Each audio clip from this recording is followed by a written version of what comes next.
আজকের দিনটি জীবনে বেঁচে থাকলে কোনোদিনও ভুলবো না।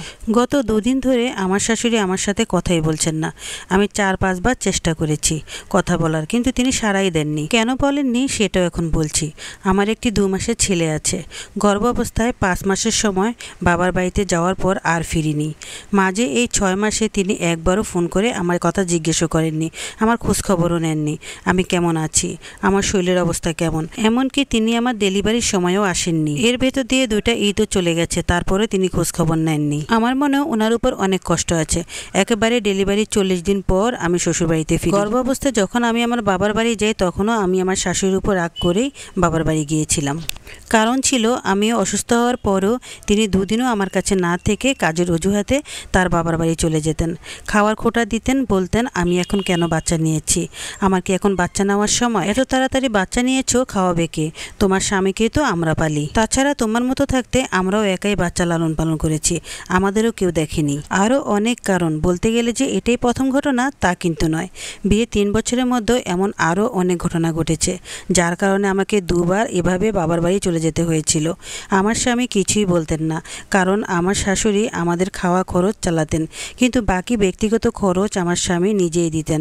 তার বেতন একদমই কম ছিল। যাই হোক, আজকের কথায় আসি। গত 2 দিন আগে আমার শাশুড়ি আমার ছেলেকে যেভাবে আদর করেন, এতে করে উনার মুখের ঘাম আমার ছেলের মুখে লেগে যায়। উনি আবার পান খান, তাই পানের সবকিছু আমার ছেলের মুখে লেগে যায়। তারপরেও আমি ভয়ে কিছু বলিনি, কারণ আমার শাশুড়ি অনেক রাগী।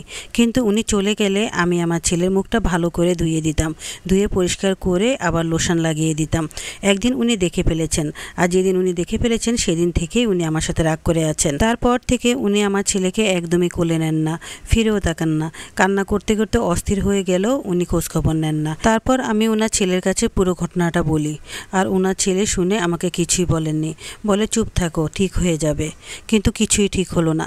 শাশুড়ি মা ঠিকই রাগ হয়ে আছেন, আর আমাকে বারবার কথা শোনাচ্ছেন, আর উল্টাপাল্টা করে অনেক রকমের রাগ দেখাচ্ছেন, আর আমাকে বলছে যে আমরাও তো ছেলে মেয়ে লালন পালন করেছি, জীবনও এরকম দেখিনি, বেশি আহ্লাদ করো। যাই হোক, কদিন পরে আবার সব ঠিকঠাক হয়ে গেল। আমার শাশুড়ি আমার ছেলেকে আবারও আদর করতে লাগলেন। তা একদিন তার ছেলের সামনে এভাবে যখন আদর করছিলেন, তখন তার ছেলে বলেছিল, মা তুমি আদর করো জানি, তোমার নাতিকে তুমি ভীষণ ভালোবাসো, কিন্তু এভাবে মুখে আদর করো না, মুখে আদর করলে ওর ক্ষতি হতে পারে, ও অসুস্থ হতে পারে। এইটুকু কথা শুনে উনি এতটাই রেগে গিয়েছিলেন, কি বলবো আসলে।